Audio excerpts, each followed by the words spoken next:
இடம்பொருள் நேயர்களுக்கு வணக்கம். ஸோ இன்னைக்கு வந்து பார்த்தீங்க அப்படின்னா இந்த பாண்டியன் ஷோ சீரியலில் இப்போ சரவணனுடைய முடிவு இந்த குடும்பத்தில் எல்லாத்தையுமே ஒரு பெரிய அதிர்ச்சிக்குள்ளாகிடுச்சு. ஒரு திடீர்னு நான் துறவரம் போகிறேன், இதுக்கப்புறமா நான் இந்த கல்யாண வாழ்க்கை லௌகீக வாழ்க்கையில் எனக்கு விருப்பம் இல்லை, நான் அப்படியே பக்தி மார்க்கத்தில் ஆன்மீக மார்க்கத்தில் போகிறேன், இதுக்கப்புறம் எனக்கு கல்யாணம் வேணாம் அப்படிங்கிறத சொல்ல இதில் மயங்கிட்டாங்க கோமதி. இதில் ஏற்ற வீட்டில் வேற ஏகப்பட்ட கலாட்டா, இந்த வீட்டில் ஏதாச்சும் ஒரு சவுண்டு அப்படின்னு சவுண்டு வந்தால் கூட ஐயோ நம்ம பிள்ளைய தான் போட்டு அடிச்சிட்டாங்க அப்படிங்கிறாங்க. இப்போ தானே சொல்லிட்டு போனார் அந்த பழனிவேல் நல்லா அங்கே பார்த்துக்கிறாங்க, ஒன்றும் பிரச்சனை இல்லை அப்படின்ட்டு. இருந்தாலும் அவங்களுக்கு அவ்வளோ பயம் இருக்குது. ஆனால் அந்த முத்துவேலும் சக்திவேலும் அதை பார்க்க கூட போகக்கூடாதுங்கிறாங்க. மனசுக்குள்ளே ஒரு லைட்டாக வருத்தம்லாம் இருந்தால் கூட முத்துவேலுக்கு அவர் என்ன பண்ணுறாருன்னா அமைதியாக இருந்துடுறாரு.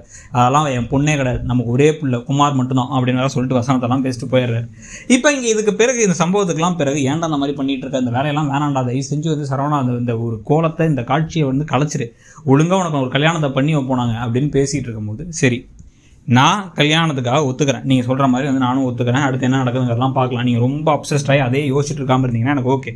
ஆனால் அதுக்கு முன்னாடி அப்பா செருப்பு போடணும். முதல்ல அப்பா தேவையில்லாமல் என் கல்யாணத்துக்காக செருப்பு போட மாட்டேன் அப்படின்லாம் எடுத்து இந்த மாதிரிலாம் எக்ஸ்ட்ரீமாக முடிவு எடுத்தாருன்னா அப்போ நானும் என்ன பண்ணுறேன், கல்யாணமே வேணான்னு இந்த மாதிரி ஒரு முடிவு எடுத்துடுறேன் அப்படிங்கும்பொழுது இப்போ பாண்டியனுக்கு புரிஞ்சு சரி விடு நான் செருப்பு போட்டுக்கிறேன் போதுமா, ஆனால் அதே சமயத்தை நீயும் தயவு செஞ்சு இந்த வேஷத்தை கலைச்சிட்டு வா, நம்ம ஒழுங்காக உனக்கு பொண்ணு பார்க்கலாம் அப்படின்னு சொல்ல இந்த சமயத்தை தான் மேட்ரிமோனியிலேருந்து அடுத்து ஒரு பொண்ணு செட் ஆக போகுது உங்களுக்கு.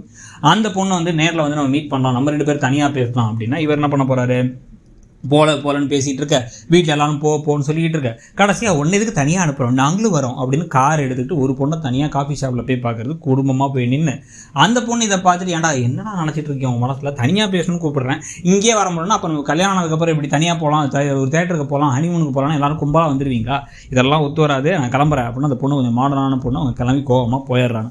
அது நியாயமாக தான் அவங்களோட இடத்துல பார்த்தா இருக்குது. இவர் படுற கூத்தெல்லாம் பார்த்தா அவர் வெக்கப்பட்டு இருக்காரு அப்படிங்கிறாங்க. ஸோ இப்போ இந்த கல்யாண கலாட்டா நடந்துகிட்டு இருக்கிறத வச்சு தான் அடுத்தடுத்து திருப்பங்கள்லாம் போகுது. இதை தாண்டி சுவாரஸ்யமாக கதையில் ஒன்று கொண்டு போனோம் அப்படின்னா அந்த கண்ணனை திருப்பி கொண்டு வர்றது.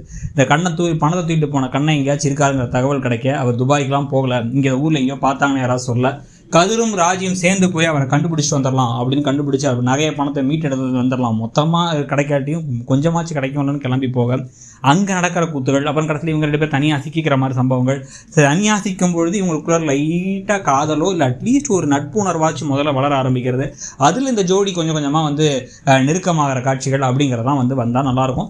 ஸோ இதுக்கு நடுவில் எப்பயும் போல ஃபன்னாக காமெடியான காட்சிகள்லாம் நிறைய வந்துட்டு தான் இருக்க போகுது. ஸோ நீங்கள் இப்போ உங்களை பொறுத்த வரைக்கும் இந்த கதையில் என்னென்ன விஷயங்கள் நல்லா இருக்குன்னு நினைக்கிறீங்க, என்ன விஷயங்கள் ஒத்து வர நினைக்கிறீங்க, என்ன மாதிரி ஒரு ஆங்கிளில் அடுத்து இந்த கதை போனால் பெட்டராக இருக்கும்னு எதிர்பார்க்குறீங்கிறத சொல்லுங்கள். கூடவே சரவணனுக்கு பொண்ணு அப்படிங்கிறது ஒரு வேளை அந்த பழைய காதலி ஏற்கனவே கல்யாணமான காதலி அப்படிங்கிற கேரக்டரை திருப்பி கொண்டு வந்தால் அது ஓகேவா இருக்கும்னு நினைக்கிறீங்களாங்கிறதையும் சொல்லுங்கள். தேங்க்யூ. இடம்பொருள் நேயர்களுக்கு வணக்கம். ஸோ இன்னைக்கு பார்த்தீங்க அப்படின்னா இந்த பாண்டியன் ஷோ